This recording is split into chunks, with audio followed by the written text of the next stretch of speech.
Hi മക്കളെ, yes okay. അപ്പോ വിന്നേഴ്സിലെ 8ാം ക്ലാസ്സിൽ പഠിക്കുന്ന മക്കൾക്ക് വേണ്ടി വിന്നേഴ്സിൽ നിന്ന് ഓക്കെ ഓണം എക്സാമിന് വേണ്ടി നൽകുന്ന ഒരു സപ്പോർട്ടാണ് ഇന്നത്തെ ഈ ക്ലാസ്. ഓക്കെ, അപ്പോ ഈ ക്ലാസ്സിലെ എല്ലാ കാര്യങ്ങളും എക്സാമിന് വരുമെന്നുള്ള ഒരു പ്രതീക്ഷ ഞങ്ങൾ എല്ലാ സാറന്മാർക്കും ഉണ്ട്.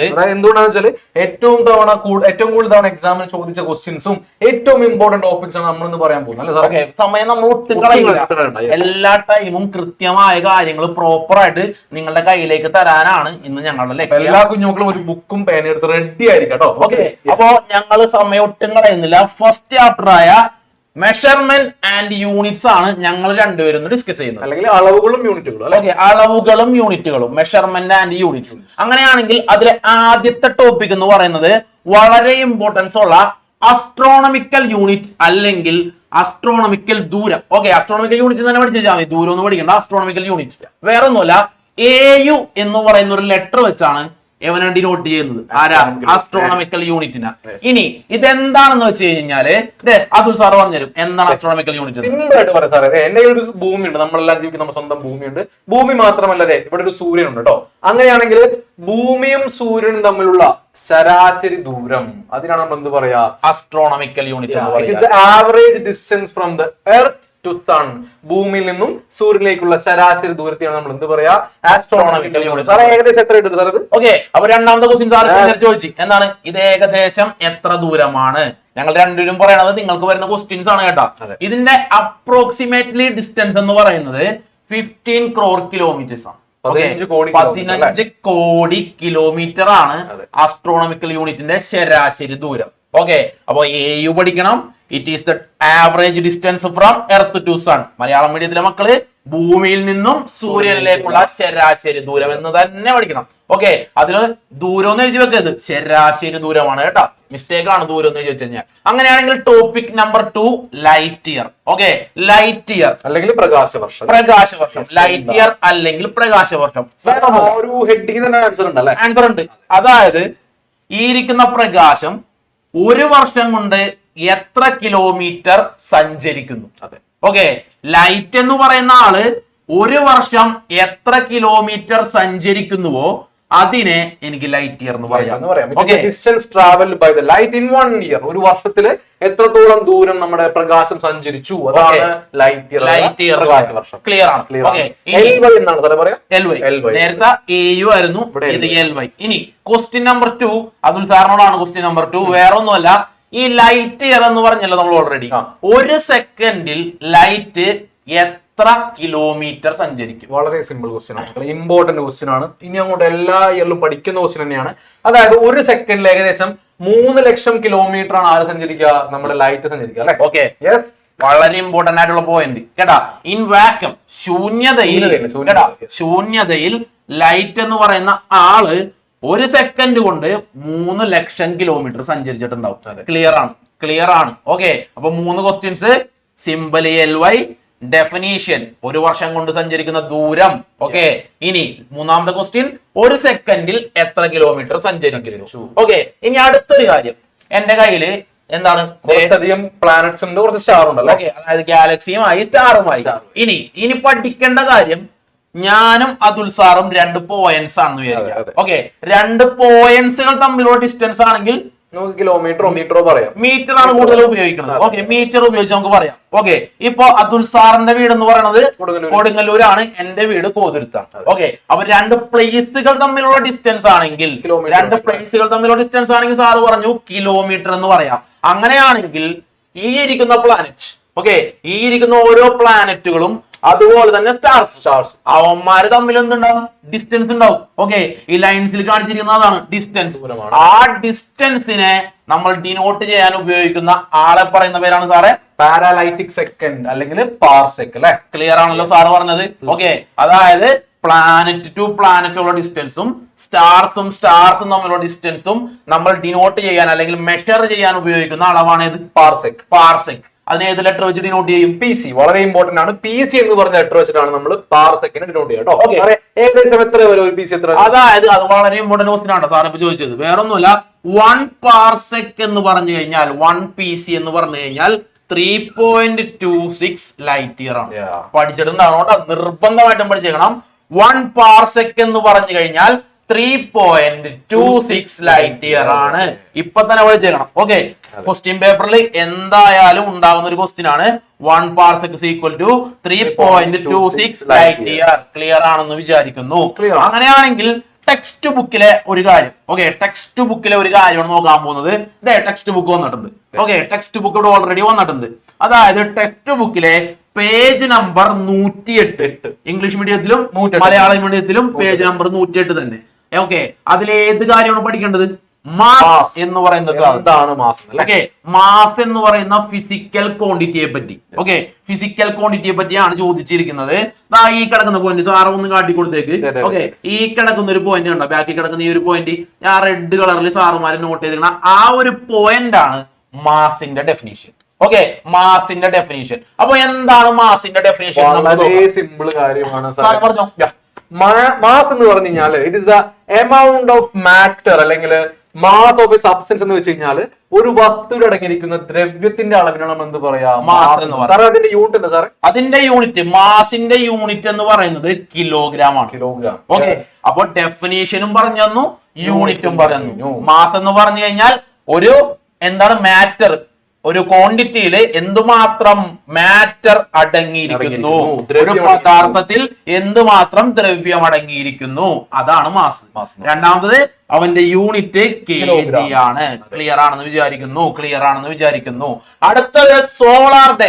ഓക്കെ, സോളാർ ഡേ ഇമ്പോർട്ടന്റ് ആയിട്ടുള്ള ക്വസ്റ്റ്യൻസ്. സൗരദിനം, സോളാർ ഡേ അല്ലെങ്കിൽ സൗരദിനം എന്നാണ് ഒരു ഉച്ച മുതൽ അടുത്ത ഉച്ച വരെയുള്ള സമയത്തെ സൗരദിനം എന്ന് പറയുന്നു. സാർ ഇംഗ്ലീഷിൽ ഒന്ന് പറഞ്ഞു കൊടുത്തേ.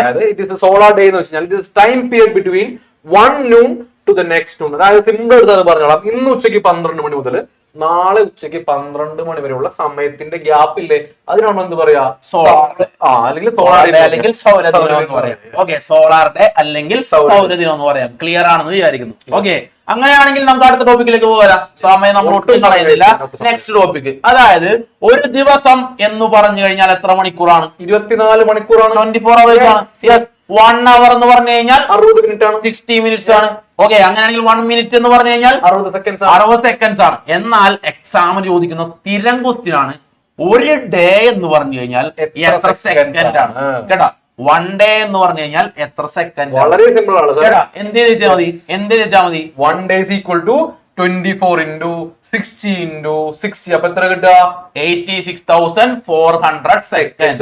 കാണാപ്പടം പിടിച്ചിട്ടുണ്ടാവും കേട്ടോ. അവിടെ ഇരുന്ന് ഗുണിച്ചൊന്നും നോക്കാൻ സമയം കളയരുത്. ഓക്കെ, 1 day എന്ന് പറഞ്ഞു കഴിഞ്ഞാൽ 86,400 seconds നിർബന്ധമായിട്ടും പഠിച്ചിട്ടുണ്ടാകണം. ഓക്കെ, ഈ 86,400 സെക്കൻഡ്, ഓക്കെ, അതിലെ ഒരു സെക്കൻഡിനെയാണ് ടൈമിലെ ഒരു സെക്കൻഡ് എന്ന് പറയുന്നത്. ഓക്കെ ആണോ പറഞ്ഞ കാര്യം? 86,400-ൽ ഒന്നിനെയാണ് 1 second എന്ന് പറയുന്നത്. ഓക്കെ, ആ കാര്യം കൂടി ഒന്ന് ഓർത്ത് വെച്ചേക്കാം. അതാണ് നമ്മുടെ ടൈമിന്റെ definition. Basic unit of time is second. നമ്മൾ തൊട്ടുമുന്നേ പഠിച്ചാണ് അല്ലേ? Okay, it is simple. Simple is എന്താണ്? സ്മോൾ ലെറ്റർ എസ് ആണ്. Small letter S. സാറ് പറഞ്ഞ പോയിന്റ് ആണ്. 1 second is the 1 by എത്ര സാറേ? 86,400 part of an average solar day. ഒരു സോളാർ ഡേയുടെ 86,400-ൽ ഒരു ഭാഗമാണ് ഒരു സെക്കൻഡ്. പഠിച്ചിട്ടുണ്ടാകണം. അപ്പൊ നമ്മൾ എന്തൊക്കെ പഠിച്ചു? ഡെഫിനിഷൻ പഠിച്ചു, യൂണിറ്റ് പഠിച്ചു, സിമ്പിൾ പഠിച്ചു, കൺവേർഷനും പഠിച്ചു. 4 കാര്യങ്ങൾ പഠിച്ചിട്ടുണ്ട്. ഓക്കെ, അങ്ങനെയാണെങ്കിൽ ഈ ചാപ്റ്ററിന്റെ ഏറ്റവും important topic fundamental units. Okay, അടിസ്ഥാന യൂണിറ്റുകൾ അല്ലേ? ഫണ്ടമെന്റൽ യൂണിറ്റ്സ് അല്ലെങ്കിൽ അടിസ്ഥാന യൂണിറ്റുകൾ എന്നാണ് സാറ് പറഞ്ഞു. ഫണ്ടമെന്റൽ യൂണിറ്റ്സ്, അതായത് there are some quantities which are not related to each other and cannot be expressed using other quantities. Such quantities are called fundamental. അതായത് ചില ക്വാണ്ടിറ്റീസ് ഉണ്ട് നമുക്ക് മറ്റുള്ള ക്വാണ്ടിറ്റീസ് ആയിട്ട് കമ്പയർ ചെയ്യാൻ സാധിക്കില്ല, കണക്ട് ചെയ്യാൻ പറ്റില്ല. അത്തരത്തില് യുണീക്ക് ആയിട്ടുള്ള ക്വാണ്ടിറ്റീസ് എന്ന് പറയുന്ന പേരാണ് ഫണ്ടമെന്റൽ യൂണിറ്റ്സ് അല്ലെങ്കിൽ അടിസ്ഥാന യൂണിറ്റുകൾ. ഓക്കെ, അതായത് പരസ്പര ബന്ധമില്ലാതെ നിലനിൽക്കുന്നതും മറ്റളവുകൾ ഉപയോഗിച്ച് പ്രസ്താവിക്കാൻ പറ്റാത്തതുമായ കേവല അളവുകളാണ് അടിസ്ഥാന അളവുകൾ. ഓക്കെ, അടിസ്ഥാന അളവുകൾ അല്ലെങ്കിൽ അടിസ്ഥാന യൂണിറ്റുകൾ. വേറൊരാളെ വെച്ച് നമുക്ക് ഇവന് ഒരിക്കലും ഡിഫൈൻ ചെയ്യാൻ സാധിക്കില്ല. അവൻ ഒറ്റയ്ക്കേ നിക്കോളൂ. ഓക്കെ, അവൻ എന്നും ഒറ്റയ്ക്ക് നിക്കോളും. അങ്ങനെയുള്ള ആൾക്കാരാണ് എന്ത്? ഫണ്ടമെന്റൽസ്. ഓക്കെ, ഇതിൽ നിന്നാണ് ആര് വരുന്നത്? പുതിയ ആൾക്കാർ ഓരോരുത്തരും വരുന്നത്. ഓക്കെ, അപ്പോ ഈ ഫണ്ടമെന്റൽ ക്വാണ്ടിറ്റീസിന് ഫണ്ടമെന്റൽ ക്വാണ്ടിറ്റീസിന്റെ യൂണിറ്റ് ആണ് ശരിക്കും എന്ത്? Fundamental units. ഓക്കെ, ഫണ്ടമെന്റൽ ക്വാണ്ടിറ്റീസിന്റെ യൂണിറ്റ് ആണ് ശരിക്കും ഫണ്ടമെന്റൽ യൂണിറ്റ്സ്. ഓക്കെ ആണെങ്കിൽ ഏതെല്ലാമാണെന്നുള്ള വളരെ ഇമ്പോർട്ടന്റ് ക്വസ്റ്റൻ ആണ്. ടെക്സ്റ്റ് ബുക്കിലെ പേജ് നമ്പർ 110. ഓക്കെ, ടെക്സ്റ്റ് ബുക്കിലെ പേജ് നമ്പർ 110 കിടക്കുന്ന വലിയൊരു ബോക്സ്. ഓക്കെ, വലിയൊരു ബോക്സ് റെഡ് കളറിൽ ഞാൻ മാർക്ക് ചെയ്തിരിക്കുന്ന ഈ ഒരു വലിയ ബോക്സ്. ഓക്കെ, ഈ ഒരു ബോക്സ് എല്ലാവരും നിർബന്ധമായിട്ടും പഠിച്ചിരിക്കണം. ഒരു കോംപ്രമൈസും ഇല്ല. ഓക്കെ, ഈ 7 പേരെ നിർബന്ധമായിട്ടും പഠിച്ചിട്ടുണ്ടാകണം. അവന്മാരാണ് ഈ ചാപ്റ്ററിലെ ഏറ്റവും മെയിൻ കണ്ടന്റ്. ഓക്കെ, അപ്പൊ അവന്മാർ ആരൊക്കെയാണ് നമുക്കൊന്ന് നോക്കാം. നോക്കാം പിന്നെ. ഓക്കെ, ആദ്യത്തെ ആള് നീളം അല്ലെങ്കിൽ ലെങ്ത്. അതിന്റെ യൂണിറ്റ് മീറ്റർ ആണ്. സ്മോൾ ലെറ്റർ എം വെച്ചാണ് നോട്ട് ചെയ്യണത്. അങ്ങനെയാണെങ്കിൽ അടുത്ത ആള് സാർ പേര് സാർ തൊട്ട് നമ്മൾ പഠിച്ചു മാസ് അല്ലേ? മാസ്. കിലോഗ്രാം ആണ്, kg ആണ്. അടുത്തത് സാർ പറഞ്ഞു സമയം അല്ലെങ്കിൽ ടൈം എന്ന് പറഞ്ഞു കഴിഞ്ഞാൽ സെക്കൻഡ് ആണ്. Small letter S. അടുത്തൊരു കാര്യം ഇമ്പോർട്ടന്റ് ആണ്, നമ്മൾ കറണ്ടുമായി ബന്ധപ്പെട്ട കാര്യമാണ്. വൈദ്യുത പ്രവാഹ തീവ്രത അല്ലെങ്കിൽ ഇലക്ട്രിക് കറണ്ട് എന്ന് പറയും. അതിന്റെ എസ് യൂണിറ്റ് എന്താണ്? ആംപിയർ. ഏത് ലെറ്റർ നോട്ട് ചെയ്യാ? Capital letter A. Capital letter A. അങ്ങനെയാണെങ്കിൽ അഞ്ചാമത്തെ ആളാണ് താപനില. അവനെ ഒരു സയന്റിസ്റ്റ് ആണ് കണ്ടുപിടിച്ചത്. ഓക്കെ, അതുകൊണ്ടാണ് കെൽവിൻ. ഓക്കെ, കെൽവിൻ എന്നാണ് അവന്റെ യൂണിറ്റ്. SI യൂണിറ്റ് കെൽവിൻ ആണ്. ഓക്കെ, ഇനി അവന്റെ സിമ്പൽ അല്ലെങ്കിൽ പ്രതീകം എന്ന് പറയുന്നത് ക്യാപിറ്റൽ ലെറ്റർ കെ. സയന്റിസ്റ്റ് ആയതുകൊണ്ട് ക്യാപിറ്റൽ ലെറ്റർ കെ. ഓക്കെ, അടുത്തത് നോക്കുക. പദാർത്ഥത്തിന്റെ അളവ് അല്ലെങ്കിൽ എമൗണ്ട് ഓഫ് സബ്സ്റ്റൻസ്. സിമ്പിൾ ആണ്, മോൾ. മോൾ എന്ന് പറയുന്നത് MOLE ആണ് മോൾ. ഓക്കെ, പക്ഷേ അവന്റെ സിമ്പൽ എഴുതുമ്പോ MOLE എഴുതരുത്. MOL മതി. ഒഴിവാക്കുക, MOL മതി. ഏറ്റവും കൂടുതൽ പ്രാവശ്യം ചോദിച്ചിട്ടുള്ള ആളാണ് ഏഴാമത്തെ ആള്. ഓക്കെ, ആ 7 എന്ന് പറയുന്ന നമ്പറിന് ഒരു വലിയ പ്രത്യേകത ഉണ്ട്. ഓക്കെ, പ്രകാശ തീവ്രത അല്ലെങ്കിൽ ലൂമിനസ് ഇന്റൻസിറ്റി. കാൻഡില വളരെ ഇമ്പോർട്ടന്റ് ആണ്. നമുക്ക് മെഴുകുതിരിയുമായി ബന്ധപ്പെട്ട് പഠിക്കാം. കാൻഡിൽ മതി. Okay, Candela. Okay, CD. അവന്റെ സിമ്പൽ ആണ് CD. ക്ലിയർ ആണെന്ന് വിചാരിക്കുന്നു. ഓക്കെ, അപ്പോ 7 പേരെയും നിർബന്ധമായിട്ടും പഠിക്കണം. അവന്മാരുടെ യൂണിറ്റ് പഠിക്കണം, അവന്മാരുടെ സിമ്പലും പഠിക്കണം നിർബന്ധമായിട്ടും. ഇതിലൊരു കോംപ്രമൈസും ഇല്ല. ഓക്കെ, അങ്ങനെയാണെങ്കിൽ നെക്സ്റ്റ് ടോപ്പിക് എന്ന് പറയുന്നതും നമ്മളുടെ ടെക്സ്റ്റ് ബുക്കിലുള്ള ഒരു ടോപ്പിക്കാണ്. ഓക്കെ, പേജ് നമ്പർ 111 കിടക്കുന്ന derived units. Okay, derived units. ഈ റെഡ് കളറിൽ കാണിച്ചിരിക്കുന്ന രണ്ടും എന്താണ്? Derived units. അതിന്റെ ഡെഫിനേഷൻ ആണ്. ഡിറൈവ്ഡ് യൂണിറ്റ്സിന്റെ ഡെഫിനേഷൻ ആണ് ഈ പുറകിൽ കാണിച്ചിരിക്കുന്നത്. ഓക്കെ, അപ്പൊ എന്താണ് ഡിറൈവ്ഡ് യൂണിറ്റ് അല്ലെങ്കിൽ ഉൽപ്പന്ന യൂണിറ്റ് എന്ന് അതൊരു സാറ് പറഞ്ഞുതരും. വളരെ സിമ്പിൾ ആണ്. Units which are expressed in terms of fundamental units or those units which are dependent on fundamental units are derived unit. അത് എത്ര ഉള്ളൂ മക്കളെ? അതായത് derived unit എന്ന് വെച്ച് കഴിഞ്ഞാല് ഫണ്ടമെന്റൽ യൂണിറ്റിൽ നിന്നും ഉത്ഭവിക്കുന്ന അല്ലെങ്കിൽ അതിൽ നിന്നും കമ്പയർ ചെയ്ത് പറയുന്ന യൂണിറ്റുകൾ എന്ന് പറയാ ഡിറൈവ്ഡ് യൂണിറ്റ്സ് എന്ന് പറയാം. സിമ്പിൾ, വളരെ സിമ്പിൾ. അതായത് നമ്മളുടെ കയ്യിൽ 7 ഫണ്ടമെന്റൽ യൂണിറ്റ്സ് ഉണ്ട്. ആ ഫണ്ടമെന്റൽ യൂണിറ്റ്സ് വെച്ച് ബിൽഡിംഗ് ബ്ലോക്ക് പോലെ ചേർത്ത് നമുക്ക് എന്തൊക്കെ യൂണിറ്റ്സ് ഉണ്ടാക്കാൻ പറ്റുമോ ആ യൂണിറ്റുകളെ നമുക്ക് ഡിറൈവ്ഡ് യൂണിറ്റ്സ് എന്ന് പറയാം. അതായത് ഇവൻ ഫണ്ടമെന്റൽ യൂണിറ്റ് ആയിട്ട് കണക്ഷൻ ആയിരിക്കും. അതിന് ഓൾറെഡി കണക്ഷൻ ഉണ്ടാവും കേട്ടാ. നമ്മൾ അടിസ്ഥാന യൂണിറ്റുമായിട്ട് ഈ വ്യുൽപ്പന്ന യൂണിറ്റിന് ഓൾറെഡി കണക്ഷൻ ഉണ്ടാവും. ഒന്നിലധികം ഫണ്ടമെന്റൽ യൂണിറ്റ്സ് കൂട്ടിച്ചേർത്ത് നമുക്ക് നടക്കാൻ പറ്റും. പുതിയൊരു പ്രൊഡക്റ്റ് ആയ ഡിറൈവ്ഡ് യൂണിറ്റ് ഉണ്ടാക്കി. അതാണ് സംഭവം. അതാണ്. ഓക്കെ, അങ്ങനെയാണെങ്കിൽ അടുത്തൊരു ക്വസ്റ്റ്യൻ ആണ്. ഒരു 3 പോയിന്റ്, ഒരു മാർക്കിനൊക്കെ ചോദിക്കാവുന്ന ഒരു 3 പോയിന്റ് ആണ്. Salient features of SI unit. SI യൂണിറ്റിന് ഉള്ള പ്രത്യേകത. 3 പ്രത്യേകത. ഓക്കെ, ഒന്നാമത്തതാണ് യൂണിഫൈഡ് യൂണിറ്റ്സ് അല്ലെങ്കിൽ ഏകീകൃത യൂണിറ്റുകളാണ്. ഏകീകൃത യൂണിറ്റുകളാണ്. അങ്ങനെയാണെങ്കിൽ രണ്ടാമത്തത് ഇന്റർനാഷണലി അക്സെപ്റ്റഡ്. അന്താരാഷ്ട്രമായിട്ട് അംഗീകരിച്ചതാണ്. എവിടെയൊക്കെ ഉണ്ടോ അവിടെ എല്ലായിടത്തും SI യൂണിറ്റ് അക്സെപ്റ്റഡ് ആണ്. ഇനി മൂന്നാമത്തെ point, adequate to express all physical quantities. നമ്മുടെ കയ്യിലുള്ള ഏത് ഭൗതിക അളവുകളും ഇവനെ വെച്ച് നമുക്ക് എന്ത് ചെയ്യാൻ പറ്റും? എക്സ്പ്രസ് ചെയ്യാൻ സാധിക്കും. ക്ലിയർ ആണല്ലോ. അപ്പൊ ഈ 3 പോയിന്റുകളും നിർബന്ധമായിട്ടും പഠിച്ചിട്ടുണ്ട്. ഒന്നുകൂടി പറഞ്ഞുതരാം. യൂണിഫൈഡ് യൂണിറ്റ്സ് ആണ് അല്ലെങ്കിൽ എന്താ പറയാ ഇന്റർനാഷണലി ആക്സെപ്റ്റഡ് ആണ്. Adequate to express all physical quantities. ഏകീകൃത യൂണിറ്റുകളാണ്, അന്താരാഷ്ട്രമായിട്ട് അംഗീകരിച്ചതാണ്, പിന്നെ എന്തായിരുന്നു എല്ലാ ഭൗതിക അളവുകളും ചെയ്യാൻ പറ്റും, സാധിക്കുന്നതാണ്. ഓക്കെ. അങ്ങനെയാണെങ്കിൽ നെക്സ്റ്റ് ടോപ്പിക് വ്യാപ്തം അല്ലെങ്കിൽ വോളിയം. വ്യാപ്തം അല്ലെങ്കിൽ വോളിയം. ഉദാഹരണം പറയുകയാണെങ്കിൽ ഇപ്പൊ സാറിന്റെ കയ്യിലിരിക്കുന്ന ഈ കുപ്പി. ഓക്കെ, ഈ കുപ്പിയുടെ വ്യാപ്തം എന്ന് പറയാം അല്ലെങ്കിൽ വോളിയം എന്ന് പറയുന്നത് ഇതിൽ അടങ്ങിയിരിക്കുന്ന പദാർത്ഥത്തിന്റെ എന്താണ് ഒബ്ജക്റ്റ് അതിന്റെ അളവിനെയാണ് നമ്മൾ എന്തെന്ന് പറയുന്നത് വ്യാപ്തം എന്ന് പറയുന്നത്. അപ്പൊ അതിന്റെ ഡെഫിനേഷൻ അതുൽ സാർ തന്നെ പറഞ്ഞുതരും. ഒരു വസ്തുവിന് സ്ഥിതി ചെയ്യാൻ ആവശ്യമായ സ്ഥലത്തിന്റെ അളവിന് നമ്മൾ എന്ത് പറയുന്നു? വ്യാപ്തം എന്ന് പറയുന്നത്. അല്ലെങ്കിൽ space occupied by a body. ഒരു ബോഡി ഒക്യുപ്പൈ ചെയ്യുന്ന എന്താ പറയാ സ്പേസ് അല്ലെങ്കിൽ സ്ഥലം, അതാണ് എന്ത്? വ്യാപ്തം അല്ലെങ്കിൽ വോളിയം. ഓക്കെ, അപ്പൊ സാറിന്റെ കയ്യിൽ ഇവിടെ ഒരു തെർമോക്കോളിന്റെ കട്ടിയുണ്ട്, തൊട്ടിപ്പുറത്ത് ഒരു മരക്കട്ടിയുണ്ട്. ഇവന്മാരുടെ വോളിയം ഈക്വൽ ആയിരിക്കും, പക്ഷേ മാസ് ഡിഫറന്റ് ആയിരിക്കും. കാരണം ഞാനൊന്ന് ഊതുകയാണെങ്കിൽ ഈ തെർമോക്കോൾ വട്ട പോകും, ഇത് പോകൂല, ഇല്ല. അപ്പൊ വോളിയം ഈക്വൽ ആണെന്ന് വെച്ച് മാസ് ഒരിക്കലും തുല്യമാകണമെന്ന് നിർബന്ധമില്ല. മാസ് തുല്യമാകണമെന്ന് ഒരു നിർബന്ധമില്ല.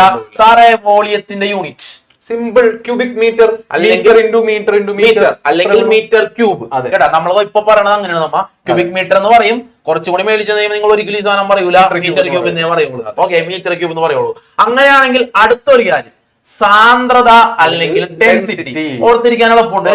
നമ്മളെ പുഴയെ കൂടിയൊക്കെ ബോട്ടൊക്കെ പോയി കഴിയുമ്പോ ഒരു ഓയിൽ കളർ മുകളിൽ നിൽക്കും, അല്ലെങ്കിൽ നമ്മൾ എക്സ്പെരിമെന്റ് ചെയ്ത് പറഞ്ഞാൽ ഒരു ഗ്ലാസ് എടുക്കും, ഗ്ലാസ്സിലേക്ക് കുറച്ച് വെളിച്ചെണ്ണ വെച്ച് കഴിഞ്ഞാൽ അതിന്റെ മുകളിൽ നിൽക്കാനുള്ള കാരണം എന്താണെന്നൊക്കെ പറഞ്ഞ എക്സാമിൽ ചോദിക്കുന്ന ഒരു ക്വസ്റ്റ്യൻ ആണ് ഡെൻസിറ്റി അല്ലെങ്കിൽ സാന്ദ്രത.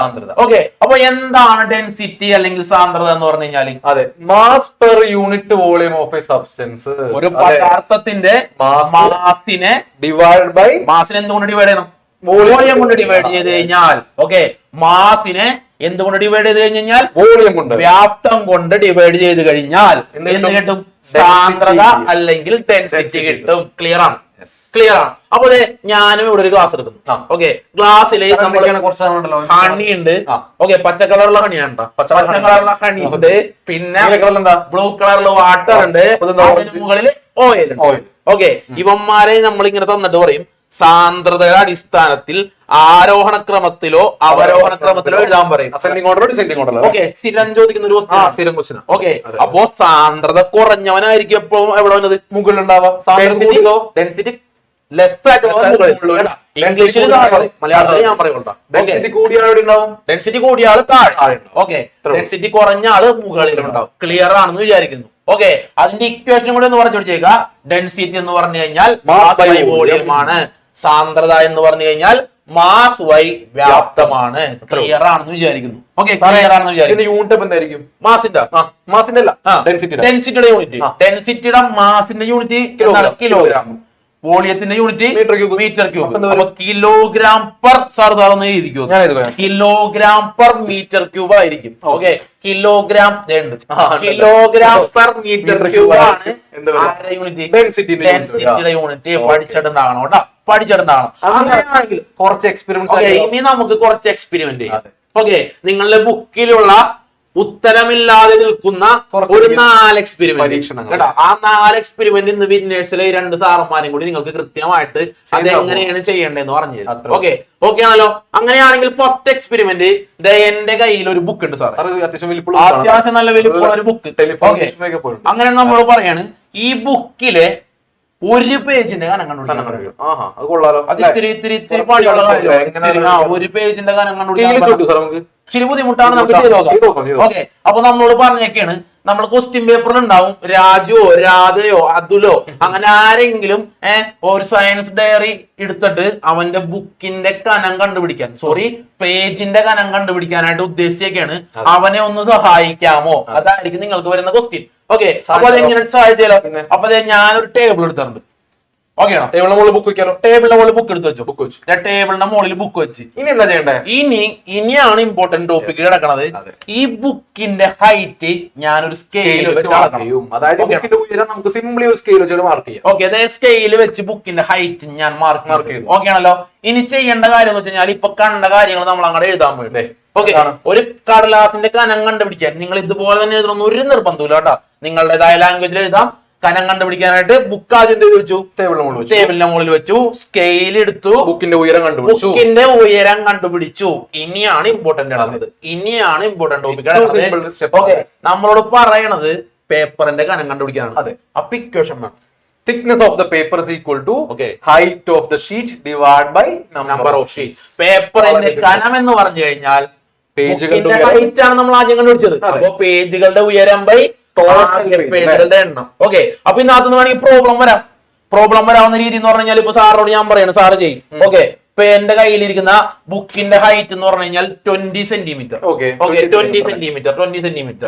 ഓക്കെ, എന്റെ കയ്യിലുള്ള ബുക്കിന്റെ പേജുകളുടെ എണ്ണം 100 ആണ്. അങ്ങനെയാണെങ്കിൽ പേപ്പറിന്റെ കനം ഒന്ന് കണ്ടുപിടിച്ചേ. വളരെ സിമ്പിൾ സാർ. എത്ര വരിക?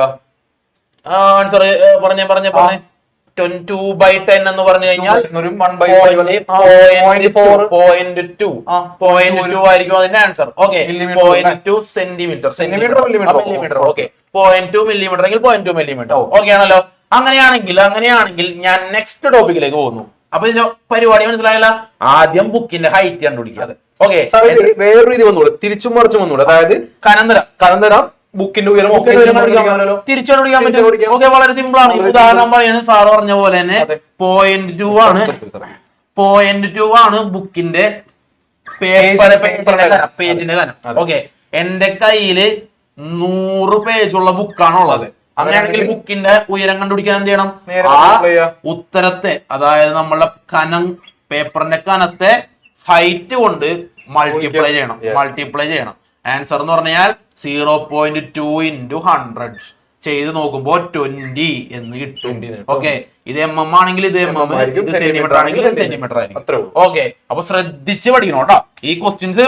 പ്രോബ്ലം പേജിന്റെ കാര്യത്തിൽ എന്തായാലും ഒരു പ്രോബ്ലം നിങ്ങൾ പ്രതീക്ഷിക്കണം. ഓക്കെ, അങ്ങനെയാണെങ്കിൽ എന്റെ രണ്ടാമത്തെ എക്സ്പെരിമെന്റിലേക്ക് ഞാൻ പോകുന്നതിന് മുമ്പ് ഈ പറയുന്ന പേജിന്റെ കനം കണ്ടുപിടിക്കാൻ നിങ്ങളോട് ചോദിച്ചിട്ടുണ്ട്. ഡയറക്റ്റ് ആയിട്ട് ഏതെങ്കിലും ഒരു ഇൻസ്ട്രുമെന്റ് ഉണ്ടോ? അതാണ് ഈ ഇൻസ്ട്രുമെന്റ് നിങ്ങൾ കണ്ടിട്ടാൻ സാധ്യല്ല. +2 എത്തിക്കഴിയുമ്പോ നിങ്ങൾക്ക് എക്സ്പെരിമെന്റ്സ് ചെയ്യാനായിട്ട് ഉപയോഗിക്കുന്ന ഒരു മെഷറിംഗ് ടൂൾ ആണ്. ഇതിന്റെ പേരെന്തായിരുന്നു? പറഞ്ഞോ. Vernier caliper. വെർനിയർ കാലിപ്പർ പഠിക്കണം. മലയാളത്തിലും വെർനിയർ കാലിപ്പർ തന്നെയാണ് ഇൻസ്ട്രുമെന്റ്. വെർനിയർ കാലിപ്പർ എന്തിനു വേണ്ടിയായിരുന്നു? പേജിന്റെ കനം കണ്ടുപിടിക്കാൻ. പേജിന്റെ കനം കണ്ടുപിടിക്കാൻ വേണ്ടിയല്ല, നമുക്ക് വളരെ ചെറിയ അളവുകളൊക്കെ അളക്കാൻ വേണ്ടി. അതായത് നോർമൽ സ്കെയിൽ അളക്കാൻ സാധിക്കാത്ത അളവുകൾ നമുക്ക് ഇത് വെർനിയർ കാലിപ്പർ വെച്ച് കണ്ടുപിടിക്കാൻ സാധിക്കും. കേട്ടോ, കുറച്ചും കൂടി അക്യുറസി ഉണ്ടാവും. ഓക്കെ, അങ്ങനെയാണെങ്കിൽ അടുത്തൊരു എക്സ്പെരിമെന്റ് ആണ് നൂലിന്റെ അല്ലെങ്കിൽ നമ്മളുടെ കയ്യിലിരിക്കുന്ന വയറിന്റെ കനം കണ്ടുപിടിക്കുന്ന രീതി. ഓക്കെ, നൂലിന്റെ അല്ലെങ്കിൽ നമ്മുടെ കയ്യിലിരിക്കുന്ന വയറിന്റെ കനം കണ്ടുപിടിക്കുന്ന രീതി വേറൊന്നുമല്ല, വളരെ സിമ്പിൾ എന്ന് പറഞ്ഞാൽ വളരെ സിമ്പിൾ. ഇതേ ഞാൻ ആദ്യം ഒരു പെൻസിൽ ഉണ്ടെന്നു. ഓക്കെ, ഞങ്ങൾ ഒരു പെൻസിൽ എടുത്തു. ഇനി ചെയ്യേണ്ട കാര്യം, പെൻസിലും നമ്മളുടെ കയ്യിലുണ്ടായിരുന്ന നൂല് ചുറ്റി ഇവിടെ എവിടെ ചുറ്റണം? 1 സെന്റിമീറ്റർ സ്കെയിലില് 1 സെന്റിമീറ്റർ വരെ ചുറ്റി. ഓക്കെ, അപ്പൊ കണ്ട കാര്യം ഒന്ന് പറഞ്ഞു കൊടുത്തേ. നമ്മൾ എന്താ ചെയ്തേ? നമ്മൾക്ക് എന്താ കണ്ടുപിടിക്കേണ്ടത്? ഒരു കനം കണ്ടുപിടിക്കണം. അപ്പൊ നമ്മൾ എന്താ ചെയ്തേ? ഒരു പെൻസിൽ എടുത്തു. പെൻസിലില് 1 സെന്റിമീറ്റർ അകലത്തിൽ നമ്മൾ എന്ത് ചെയ്തു? നമ്മൾ ഈ നൂലിനെ ചുറ്റി വെച്ചു. ഇത്രയും നമ്മൾ അല്ലെ? യെസ്, കണ്ടു ചുറ്റി വെച്ച്. ഇനി 1 സെന്റിമീറ്ററിൽ ചുറ്റി വെച്ചു. ഇനി എന്താ ചെയ്യേണ്ടത് സാറേ? ഇനി ചെയ്യേണ്ടത് വീണ്ടും നമ്മൾ നേരത്തെ പേജിന്റെ കനം കണ്ടുപിടിച്ച പോലെയുള്ള ഒരു equation. Okay, thickness of the thread എന്ന് പറഞ്ഞു കഴിഞ്ഞാൽ കനം അല്ലെ? അതായത് നൂലിന്റെ കനം എന്ന് പറഞ്ഞു കഴിഞ്ഞാൽ 1 സെന്റിമീറ്ററിലാണ് നമ്മൾ ചുറ്റിയത്. ഓക്കെ, ആ 1 സെന്റിമീറ്ററിൽ എത്ര ടേൺസ് അല്ലെങ്കിൽ എത്ര ചുറ്റുകൾ വന്നു? അത്രേ ഉള്ളൂ. ഓക്കെ, 1 സെന്റിമീറ്ററിൽ എത്ര ചുറ്റുകൾ വന്നു എന്നുള്ളതാണ് ആയിരിക്കുന്ന നൂലിന്റെ കനം. വളരെ സിമ്പിൾ. ഇപ്പൊ ഉദാഹരണം പറയാണ്, എന്റെ 1 സെന്റിമീറ്ററിൽ എത്ര നൂലുകൾ വന്നു? ഒരു 10 ടേൺ വന്നു. അങ്ങനെയാണെങ്കിൽ ആ നൂലിന്റെ കനം എന്ന് പറഞ്ഞു കഴിഞ്ഞാൽ 0.1 ആണ്. വളരെ സിമ്പിൾ അല്ലെ? 0.1 ആണ്. വളരെ സിമ്പിൾ. ഓക്കെ, അപ്പോ തന്നിരിക്കുന്ന എത്ര ചുറ്റുകളിലാണ് ചുറ്റിയേക്കണെന്ന് നോക്കണം. അതിൽ എത്ര ചുറ്റുകൾ അല്ലെങ്കിൽ എത്ര ടേൺസ് ഉണ്ട് നോക്കണം. അതെ. ഇത്രയും കിട്ടിക്കഴിഞ്ഞാൽ നമുക്ക് എന്ത് ചെയ്യാം, Thickness ആയിരിക്കുന്ന ത്രെഡിന്റെ തിക്നെസ് കണ്ടുപിടിക്കാൻ വളരെ പറ്റും. simple ആയിട്ട് ഓക്കെ, experiment. അപ്പോ 2 എക്സ്പെരിമെന്റ് ആയിട്ടാ. കഴിഞ്ഞു. ആദ്യത്തെ എക്സ്പെരിമെന്റ് പേജിന്റെ അതെ സാർ, അങ്ങനെയാണെങ്കിൽ നമുക്ക് ഇതേപോലെ വളരെ നേർത്ത എന്താ പറയാ നൂലുകളോ കമ്പികളോ അളക്കാൻ വേണ്ടി ഒരു ഡിവൈസ് യൂസ് ചെയ്യാലോ. ഓക്കെ, നേരത്തെ നമ്മൾ വെർണിയർ കാലിപ്പർ ഉപയോഗിച്ചു. അപ്പൊ വെർണിയർ കാലിപ്പറിനേക്കാൾ കൂടുതൽ അക്യുറസി തരുന്ന അരിവാളാണ് അല്ല, വെർണിയർ കാലിപ്പറിനേക്കാൾ കൂടുതൽ അക്യുറസി തരുന്ന, ഓക്കെ, കൃത്യത തരുന്ന ഒരു ഇൻസ്ട്രുമെന്റ്. വേറെ നല്ല മക്കളെ, ഇവനെ വിളിക്കുന്ന പേരാണ് മൈക്രോമീറ്റർ. മൈക്രോമീറ്റർ. വളരെ സിമ്പിൾ ആണ്. അപ്പൊ ഓർത്ത് വെച്ചേക്കണം, 2 പഠിച്ചു. എന്തൊക്കെയാണ്? Vernier calliper, Micrometer. മൈക്രോമീറ്റർ. കേട്ടാ, നിർബന്ധമായിട്ടും എല്ലാവരും പഠിച്ചിട്ടുണ്ടേക്കണം. അന്നാ മൂന്നാമത്തെ എക്സ്പെരിമെന്റ് എന്ന് പറഞ്ഞു കഴിഞ്ഞാൽ length of A curved line. ഒരു വളഞ്ഞ വരയില്ലേ അല്ലേ? ഓക്കെ, സ്ട്രെയിറ്റ് ലൈൻ ആണെങ്കിൽ സാറിന് അളക്കാൻ പറ്റും. സിമ്പിൾ ആയിട്ട് സ്കെയില് മതി. ആണെങ്കിലോ ഞാൻ ദേ ഇങ്ങനെയാണ് ഒരു വര വരച്ചിട്ടേക്കണെന്ന് വിചാരിക്കാം. ബുദ്ധിമുട്ടായിക്കോളൂ അല്ലെ? ഓക്കെ, ഇങ്ങനെ ഒരു വര വരച്ചിട്ട് കഴിഞ്ഞാൽ അളക്കാനായിട്ട് സ്കെയില് കൊണ്ട് ബുദ്ധിമുട്ടാണ് ആക്ച്വലി. ബുദ്ധിമുട്ടാണ്. അപ്പൊ നമ്മൾ ചെയ്യണ കാര്യം എന്ന് വെച്ച് കഴിഞ്ഞാൽ ഇതേ നൂലെടുക്കണം നമ്മൾ. ഓക്കെ, നൂലെടുത്തിട്ട് എനിക്ക് ഏറ്റവും ഇഷ്ടമുള്ളത് പിങ്ക് കളറാണ്. അതുകൊണ്ട് പിങ്ക് കളർ ഞാൻ എടുത്തിട്ട് എന്താണോ വളഞ്ഞു കിടക്കുന്ന വര, അതേപോലെ ആ നൂല് ഞാൻ വെച്ചപ്പോ എന്റെ കളറ് പിങ്ക് കളറായിട്ട് അതിന്റെ മേളിൽ കൊണ്ടുപോയാണ് ഞാൻ വെച്ചത്. ഓക്കെ, എന്നിട്ട് ഇവൻ പറന്നു പോകാതിരിക്കാൻ വേണ്ടി ഞാൻ പിന്നും ചെയ്തിട്ടുണ്ട്. ഒരു 5 പിന്ന് കുത്തി വെച്ചിട്ടുണ്ട്. കുഴപ്പമില്ലല്ലോ. ഇനി എന്ത് ചെയ്യാം, ഈ നൂലിനെ അങ്ങോട്ട് പുറത്തേക്ക് എടുക്കുക, സ്കെയിൽ എടുക്കുക. നമ്മളിപ്പോ ഫുഡ് ചാനലിൽ പഠിപ്പിക്കണ പോലെ പഠിപ്പിക്കണം. ഓക്കെ, സ്കെയിൽ എടുക്കുക, നേരെ അളവെഴുതുക. സിമ്പിൾ, വളരെ സിമ്പിൾ. കേട്ടാ, ഈ ഒരു ക്വസ്റ്റ്യൻ പ്രതീക്ഷിച്ചോ വേറെ ഒന്നുമല്ല, വളഞ്ഞ വരയുടെ നീളം കണ്ടുപിടിക്കുന്ന ഒന്നുകൂടി കാണിച്ചു കൊടുക്കാം. ഒരു കുഴപ്പമില്ല. അതായത് അപ്പൊ നമ്മുടെ വളഞ്ഞ വര ഞാൻ എന്ത് ചെയ്തു, ഒരു നൂലെടുത്തു. ഈ വരയുടെ പോലെ തന്നെ ഞാൻ എന്ത് വെച്ചു, മുകളിൽ കൂടി ഇങ്ങനെ വെച്ച് വന്നു. പറന്നു പോയിരിക്കാൻ വേണ്ടി കുറച്ച് പിന്നും കൂടി കുത്തി വെച്ചു. അത് നമ്മൾ എക്സ്ട്രാ ചെയ്താണ്ടാവും, സ്കൂളിൽ ചെയ്തിട്ടില്ല. നമ്മൾ ചെയ്താണ്. ഇനി മാറ്റിയെടുക്കുക അല്ലെ? ഇനി പിന്നങ്ങൾ ഊരി മാറ്റാ. എന്ത് ചെയ്യാ, സ്കെയിൽ എടുക്കുക, അളവായി കഴിഞ്ഞു. ഇത്ര സിമ്പിൾ ആണല്ലേ?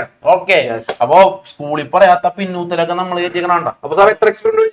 3 എക്സ്പെരിമെന്റ് അടിപൊളിയായിട്ട് കിട്ടിയിട്ടുണ്ട്. ഓക്കെ, ഇനി 4ാമത്തെ ഒരു എക്സ്പെരിമെന്റ്. ഇപ്പൊ കണ്ട കാര്യങ്ങൾ എഴുതിയെന്ന് മാത്രമല്ല കേട്ടാ, വേറെ ഒന്നുമില്ല, കണ്ട കാര്യങ്ങൾ നിങ്ങളൊന്ന് എഴുതി. ഓക്കെ, നൂലെടുക്കുന്നു, മുകളിൽ വെക്കുന്നു, പിന്നു കുത്തുന്നു, സ്കെയിലിന് മുകളിൽ കൊണ്ടുപോയി വെക്കുന്നു, അളക്കുന്നു, ഇത്രയും കാര്യങ്ങൾ എഴുതി. എന്നാൽ 4ാമത്തത് ഒന്നും 2ഉം കഴിഞ്ഞു കഴിഞ്ഞാൽ ഇമ്പോർട്ടൻസ് ഉള്ളത് 4ആണ്. 4ാമത്തെ കേസിൽ നമുക്കിപ്പം ഒരു എന്താ പറയുക, ഒരു ബോൾ ഐസ്ക്രീം എടുക്കാം അല്ലെ? ബോൾ ഐസ്ക്രീമിന്റെ അതെങ്ങനെയാണ് അളവ് സാർ? നമ്മള് ബോളൊക്കെ അളക്കാനായിട്ട് നമുക്ക് ഇച്ചിരി ബുദ്ധിമുട്ടാണ്, വളഞ്ഞിരിക്കാനല്ല. നൂല് കൊണ്ടൊന്നും ചുറ്റി കണ്ടുപിടിക്കുക പോസിബിൾ അല്ല. അപ്പൊ എന്താണെന്ന് വെച്ച് കഴിഞ്ഞാൽ വീണ്ടും നേരത്തെ ഫസ്റ്റ് എക്സ്പെരിമെന്റിൽ എടുത്ത അതേ മീശ അവിടുത്തെ മേശ അതുപോലെ തന്നെ അവിടെ ഇരിപ്പുണ്ട്. ദേ എടുത്തിട്ടുണ്ട് ആ മേശ. ഓക്കെ, ഇനി ഞാൻ അതും ഒരു സ്കെയിൽ അങ്ങനെ ഒട്ടിച്ചു വെക്കാണ്. ഒരു മരക്കട്ട് എടുത്തിട്ട് ദേ അറ്റത്ത് വെച്ചിട്ടുണ്ട്. ഓക്കെ, ഇനി സാറ് പറഞ്ഞ ഐസ്ക്രീം ബോൾ എന്റെ ഇല്ല. ഇഷ്ടപ്പെടുന്ന ഫുട്ബോൾ, അപ്പൊ ഫുട്ബോൾ എടുക്കാം. ഞാൻ തൽക്കാലം ഒരു ഫുട്ബോൾ എടുത്ത് വെച്ചിട്ടുണ്ട്. ഓക്കെ, അപ്പൊ ഫുട്ബോൾ ഇവിടെ കൊണ്ടെന്ന് വെച്ച് കഴിഞ്ഞാൽ പോകുമെന്ന് എനിക്കറിയാം. അപ്പൊ മറ്റൊരു കട്ട വെക്കാം. ഞാൻ സാറ് പറഞ്ഞ ശരിക്കും ഇതേ വേറൊരു കട്ടയും കൂടി ഞാൻ വെച്ച്. ഇനി ചെയ്യേണ്ട കാര്യം മാക്സിമം ടൈറ്റ് ചെയ്ത് ഇങ്ങനെ അടുപ്പിച്ചാണ് നിർത്തിക്കോണം. 2ാമത്തെ ശ്രദ്ധിക്കേണ്ട കാര്യം, ഒരിക്കലും പുറത്തത്തെ അളവല്ല ഇവന്റെ ഡയമീറ്റർ. ഈ 2 ബോക്സ് ഉണ്ടോ മരക്കട്ട, അതിന്റെ ഉള്ളിൽ തളവെടുക്കണം. ഓക്കെ, അപ്പൊ അതുൽ സാർ ഒന്നുകൂടി പറഞ്ഞുതരും. ഒന്ന് പറഞ്ഞേ. നമുക്ക് എന്താ വേണ്ടത്? നമുക്കൊരു ബോളിന്റെ അളവ് എടുക്കണം, അല്ലെങ്കിൽ ഗോളത്തിന് അളവ് എടുക്കണം. അപ്പൊ എന്താ ചെയ്യാ, നമ്മൾ നേരത്തെ അതേ മേശ വെച്ചു എടുത്തു. ഇനി ഞാൻ എന്ത് ചെയ്തു, ഒരു സ്കെയിൽ അവിടെ ഒട്ടിച്ചു വെച്ചു. ഒരു മീറ്റർ സ്കെയിൽ ഒട്ടിച്ചു. ഒരു മരത്തിന്റെ കഷ്ണം, ഒരു ബ്ലോക്ക് അവിടെ വെച്ചു. നമ്മുടെ ഫുട്ബോൾ അവിടെ വെക്കുന്നു. ഇതിന് മാറി പോയിരിക്കാൻ വേണ്ടി മറ്റൊരു ബ്ലോക്ക് വെച്ചു, ടൈറ്റ് ചെയ്ത് വെച്ചു. ഇനി എന്താ വേണ്ടേ, ഇതിന്റെ ഉള്ളിലത്തെ 2 അളവ് കണ്ടോ? അകത്തളവ്, പുറത്തളവല്ല, അകത്തളവ് അല്ലെ? ഉള്ളിൽ തളവ് എന്ന് പറഞ്ഞില്ലേ, അതിനാണ് ഇമ്പോർട്ടൻസ്. പുറത്തുനിന്ന് എടുക്കുക അളവ് മിസ്റ്റേക്ക് ഉണ്ട്. പക്ഷെ പുറത്തുനിന്ന് എടുത്തു കഴിഞ്ഞാൽ മരക്കട്ടട തിക്നെസ് കൂടി കയറി വരും. അതുകൊണ്ടാണ് സാറ് പറഞ്ഞത് ഉള്ളിൽ ആവശ്യമില്ല. ഡയമീറ്റർ കിട്ടാൻ വേണ്ടി നമ്മൾ ഉപയോഗിക്കുന്ന ഒരാൾ മാത്രം, സപ്പോർട്ടിംഗ് ആയിട്ട് എടുക്കുന്ന ഒരാൾ മാത്രം. ക്ലിയർ ആണെന്ന് വിചാരിക്കുന്നു. 4 എക്സ്പെരിമെന്റും കഴിഞ്ഞു. 4 എക്സ്പെരിമെന്റും പറഞ്ഞ കാര്യം തന്നെയാണ് ഇരിക്കുന്നുണ്ട്. വേറെ ഒന്നും നമ്മൾ എക്സ്ട്രാ ചെയ്തിട്ടില്ല. അത് നിങ്ങൾക്ക് നിങ്ങളുടേതായ ലാംഗ്വേജിൽ ഒരു കോൺസെപ്റ്റ് മാത്രമാണ് ഇമ്പോർട്ടന്റ്. അപ്പൊ ഇനി പ്രോബ്ലംസിലോട്ട് പോകും. ഓക്കെ, അപ്പൊ ഇനി ഞങ്ങൾ പ്രോബ്ലംസിലേക്ക് പോയാണ്. ഓക്കെ, അപ്പോ നമ്മളെ തിയറി പാർട്ട് ആയിട്ടുള്ള എല്ലാ കാര്യങ്ങളും നമ്മളോട് ഡിസ്കസ് ചെയ്ത് കഴിഞ്ഞാൽ നമുക്ക് അത്രയും കൊടുത്താൽ പോരാ. വിന്നേഴ്സിൽ നിന്ന് കൊടുക്കുമ്പോൾ ടീച്ചിങ് ഫ്രം ദ ഹാർട്ട് ആയതുകൊണ്ട് തിയറി മാത്രം പോരാ, ഒരുപാടധികം പ്രോബ്ലംസും നമുക്ക് ചോദിക്കാറുള്ളതാണ്. അപ്പൊ അതും കൂടി നോക്കാം സാർ. റിപ്പീറ്റഡ് ആയിട്ട് ചോദിച്ച ക്വസ്റ്റ്യൻസ് എല്ലാം ചോദിക്കുന്നില്ലെങ്കിലും ഏറ്റവും കൂടുതൽ തവണ ആവർത്തിച്ച് ചോദിച്ച ക്വസ്റ്റ്യൻ ഓക്കെ.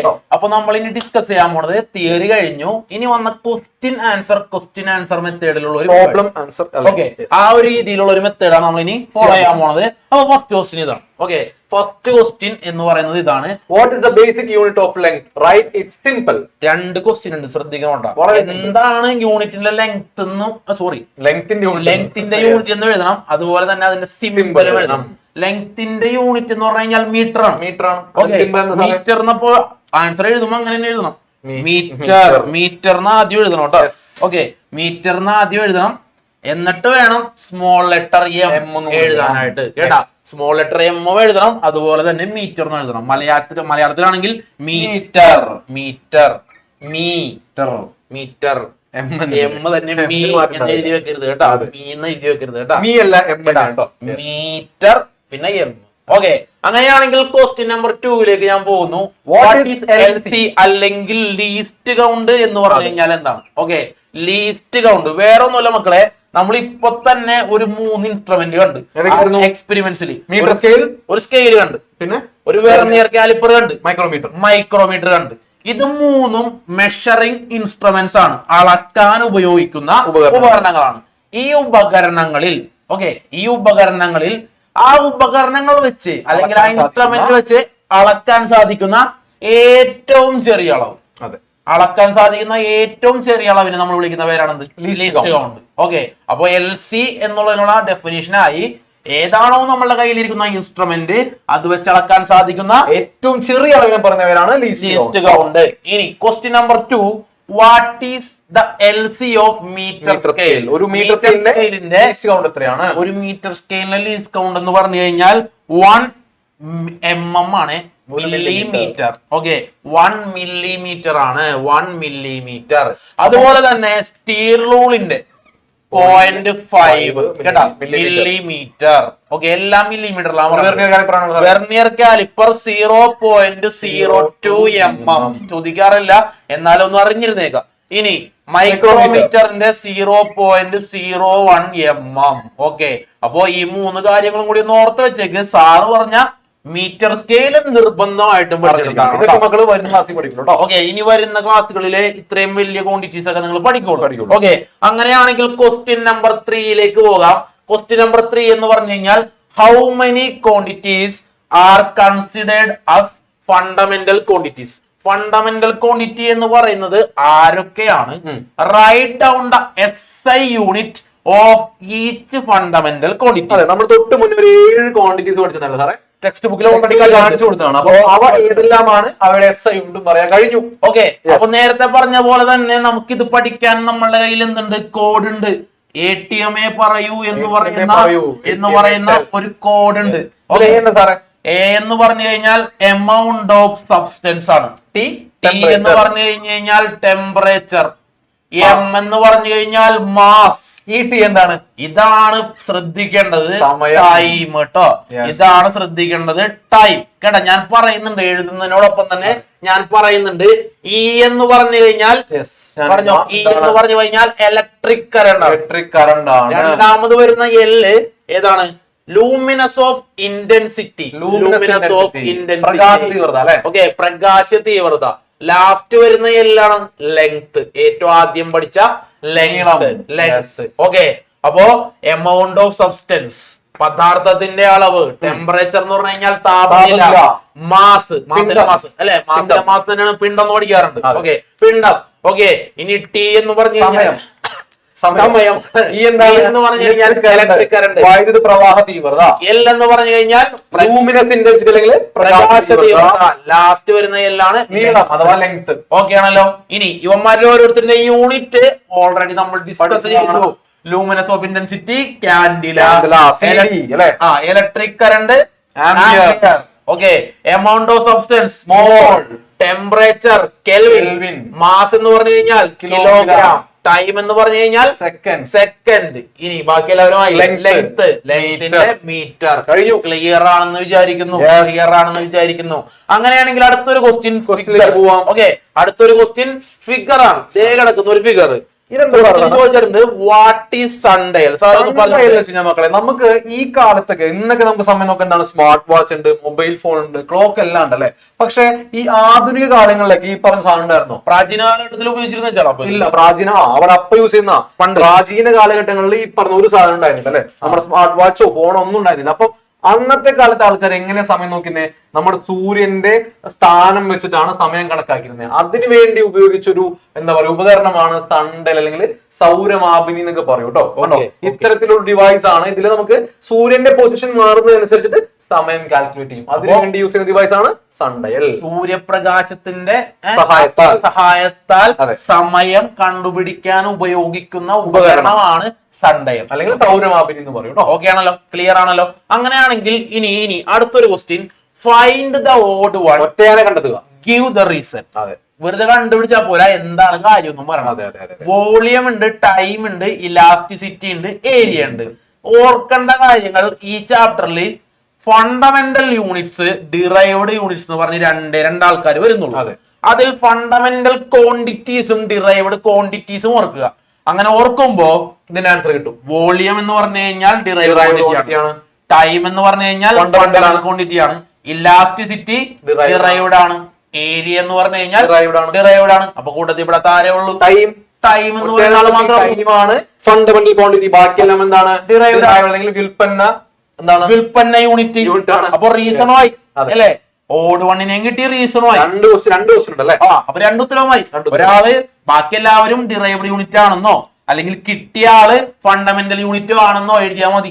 ഉത്തരമായി, ക്ലിയർ ആയി. അങ്ങനെയാണെങ്കിൽ അടുത്ത question. Okay, observe the unit of different measurement written by a student in her science diary. Correct the wrong units. അതായത് ഒരു വിദ്യാർത്ഥി കുറച്ചധികം യൂണിറ്റുകൾ അവരുടെ സയൻസ് ഡയറിയിൽ കുറച്ച് അളവുകൾ ഇങ്ങനെ എഴുതി. ഓക്കെ, അപ്പൊ അവൾ എഴുതി കഴിഞ്ഞപ്പോ അതിലെഴുതിയേക്കുന്ന അളവുകളിൽ കുറച്ച് മിസ്റ്റേക്സ് ഉണ്ട്, തെറ്റുകളുണ്ട്. അപ്പൊ മക്കൾ അതൊന്ന് തിരുത്തി കൊടുക്കാമോ എന്നാണ് ചോദിച്ചത്. ഓക്കെ, അപ്പൊ ആദ്യത്തെ ആളെ നോക്കാം. 75 സെന്റിമീറ്റേഴ്സ് വരൂ സാറേ? വരില്ലല്ലോ, ഒരിക്കലും വരില്ല. സെന്റിമീറ്റേഴ്സ് എന്ന് പറഞ്ഞൊരു സാധനം ഉണ്ടാ? ഇല്ല. സെന്റിമീറ്ററേ ഉള്ളൂ.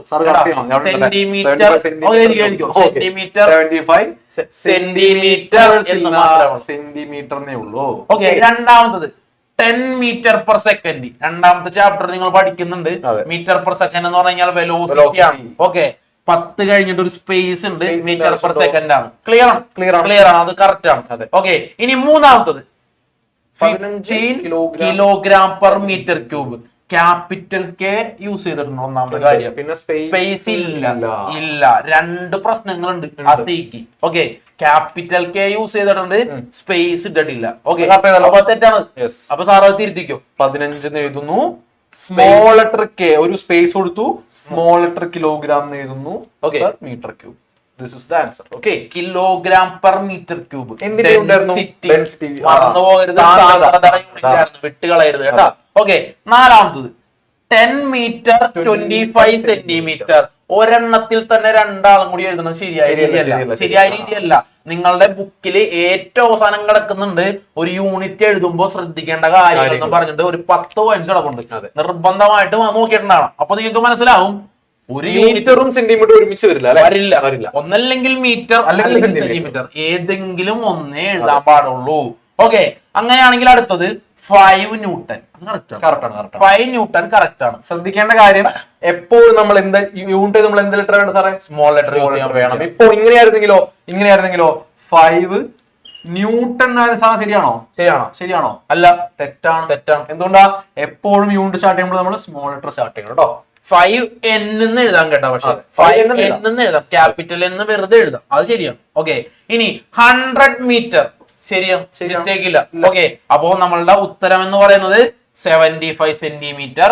15 ഇട്ടു, സ്പേസ് ഇട്ടു, small letter kg bar metre cube 10.25 metre. രണ്ടും ഉപയോഗിക്കുന്നതിന് പകരം ഒരാൾ ഉപയോഗിച്ചു. ക്ലിയർ ആണെന്ന് വിചാരിക്കുന്നു. Next question. Okay, the unit of fundamental quantities are fundamental units. What is the fundamental unit of length? നീളത്തിന്റെ അടിസ്ഥാന യൂണിറ്റ് എന്താണ്? എത്ര പ്രാവശ്യമായി നമ്മൾ പറയണം? പ്രാവശ്യം പറഞ്ഞു അല്ലെ? മീറ്റർ ആണ് അതിന്റെ ആൻസർ. മീറ്റർ ആണ് അതിന്റെ answer. Question number 2, what is derived units? Already topic discuss ചെയ്യുന്ന സമയത്ത് നമ്മൾ പറഞ്ഞു ഡിറൈവ്ഡ് യൂണിറ്റ് എന്ന് പറഞ്ഞു കഴിഞ്ഞാൽ, അല്ലെങ്കിൽ വ്യുൽപ്പന്ന യൂണിറ്റ് എന്ന് പറഞ്ഞു കഴിഞ്ഞാൽ എന്താണ്? ഒന്നിലധികം ഫണ്ടമെന്റൽ യൂണിറ്റ്സിന് ഉപയോഗിച്ച് ഓക്കെ, അതെ, ഒന്നിലധികം ഫണ്ടമെന്റൽ അതായത് യൂണിറ്റ്സുകളായിട്ട് നമ്മൾ ഉണ്ടാക്കിയെടുക്കുന്ന പുതിയ യൂണിറ്റ്സ് കമ്പൈൻ ചെയ്തിട്ട് ഡിറൈവ്ഡ് യൂണിറ്റ്സ്. ക്ലിയർ ആണ്. Find out the derived unit of area and density. പരപ്പളവിന്റെയും സാന്ദ്രതയുടെയും എന്ത് എഴുതണം? വ്യുൽപ്പന്ന യൂണിറ്റ് എഴുതണം. വ്യുൽപ്പന്ന യൂണിറ്റ് എഴുതണം. ഓക്കെ, വേറൊന്നുമില്ല മക്കളെ. ഏരിയ എന്ന് പറഞ്ഞു കഴിഞ്ഞാൽ നിങ്ങൾക്ക് അറിയാം, നീളം ഇൻറ്റു വീതി. അപ്പോ നീളത്തിനും മീറ്റർ ആണ്, വീതിക്കും മീറ്റർ. മീറ്റർ ഇൻറ്റു മീറ്റർ അല്ലെങ്കിൽ മീറ്റർ സ്ക്വയർ എന്ന് പറയാം. ഓക്കെ, ഒന്നാമത്തെ ആളായി കഴിഞ്ഞു. ഇനി ഡെൻസിറ്റി പഠിച്ചാണല്ലോ നമ്മൾ. തൊട്ട്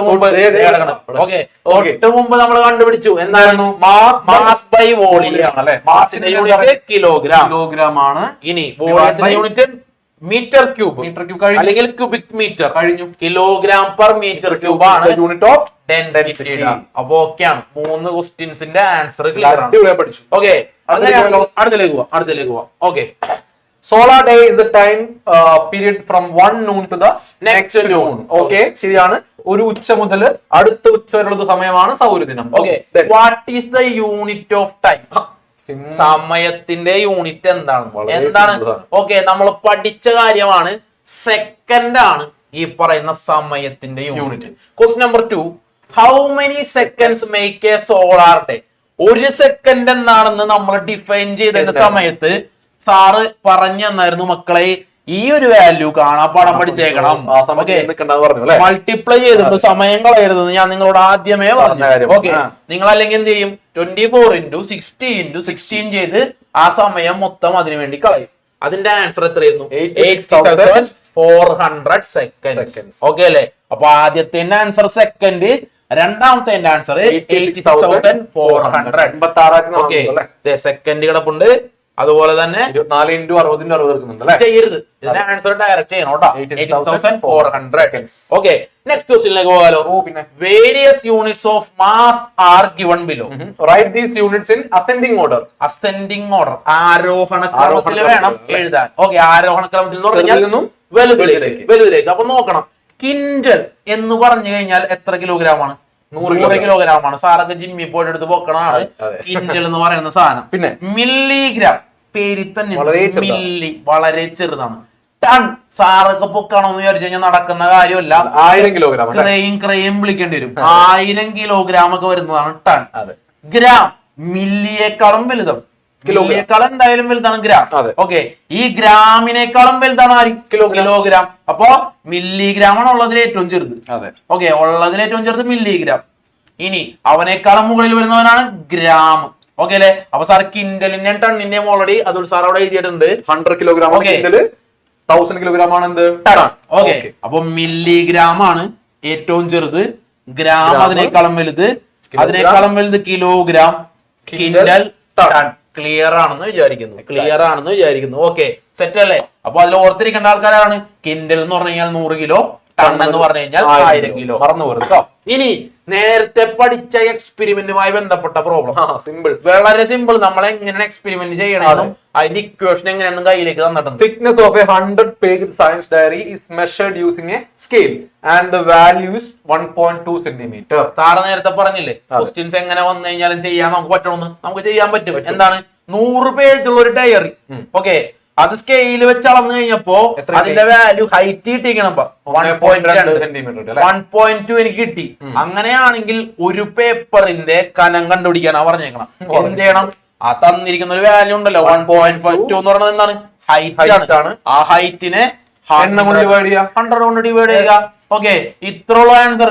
ഓക്കെ, അങ്ങനെയാണെങ്കിൽ കൺവേർട്ട് ദിസ് വാല്യൂ ഇൻടു എന്ത് ചെയ്യണം? SI unit. അപ്പൊ ഈ 12/100 എന്ന് പറയുമ്പോ തന്നെ എത്ര സ്ഥാനം മതി കുറ്റണം? 2 പോയിന്റ് മാത്രം കുത്തിടണം. ഓക്കെ, കുത്തിടണം.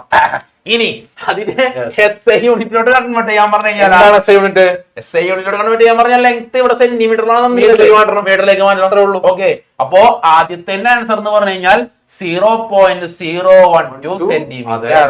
ഓക്കെ, പിന്നെന്ത് ചെയ്യണം? ഗുണിക്കാം.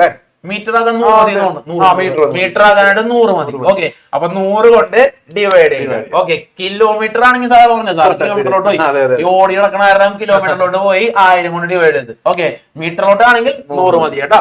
ഓക്കെ ആണല്ലോ, സെറ്റ് ആണ്, സെറ്റ്. ഓക്കെ, അങ്ങനെയാണെങ്കിൽ correct the statement if it is wrong. തന്നിരിക്കുന്ന സ്റ്റേറ്റ്മെന്റിൽ ഏതെങ്കിലും തെറ്റുണ്ടെങ്കിൽ മാത്രം തിരിച്ചാൽ quantity of matter in an object is it mass.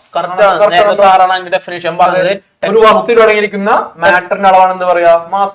നേരത്തെ ടെക്സ്റ്റ് ബുക്കിൽ നമ്മളിങ്ങനെ മാർക്ക് ചെയ്ത് തന്നില്ലേ, അതായത് ഒരു ഒബ്ജക്റ്റിൽ എന്ത് മാത്രം മാറ്റർ ഉണ്ട്. രണ്ടാമത്തേതോ solar day is the time period from 1 noon to the next noon. ഒരു ഉച്ച മുതൽ അടുത്ത ഉച്ച വരെയുള്ള സമയത്തെ സോളാർ ഡേ എന്ന് പറയും. നേരത്തെ 86,400 പറഞ്ഞത്. ഓക്കെ, രണ്ടെണ്ണം ശരിയാണ്. Fundamental unit of time is hour. തെറ്റി.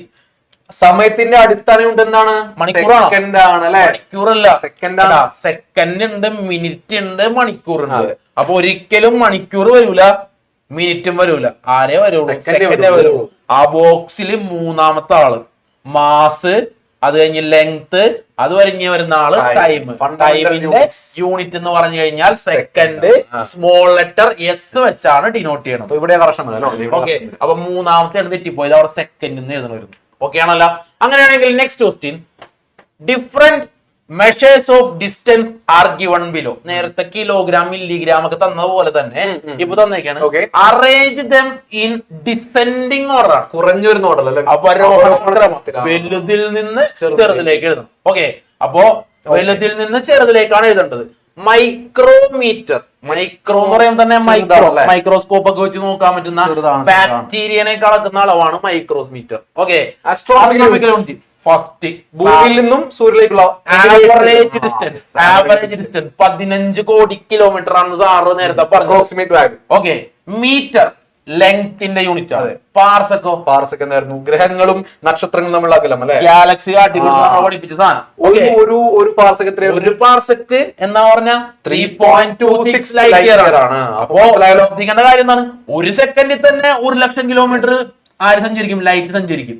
അങ്ങനെയാണെങ്കിൽ 1 കൊല്ലം ലൈറ്റ് ഇയർ സഞ്ചരിക്കണതിനെ 3.26 കൊണ്ട് മൾട്ടിപ്ലൈ ചെയ്യാന്ന് പറഞ്ഞു കഴിഞ്ഞാൽ അത് എത്ര വലിയ എന്ത് വലിയ വാല്യൂ ആയിരിക്കും. അപ്പോ ഉള്ളതിൽ ഏറ്റവും വലിയ ആളാരാണ്?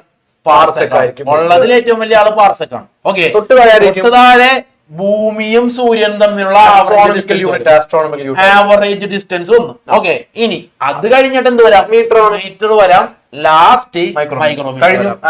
അപ്പൊ ആൻസർ ആയി parsec, astronomical unit, metre, micrometre. Less ദാനും ഗ്രേറ്റർ ദാനും ഇടണത് തിരിഞ്ഞു പോകരുത് കേട്ടാ, തിരിഞ്ഞു പോകരുത് കേട്ടാ. തിരിച്ചിട്ട് വെച്ച് കഴിഞ്ഞാൽ ഉത്തരം തെറ്റി. ഓക്കെ, ഇനി നെക്സ്റ്റ് ക്വസ്റ്റ്യൻ.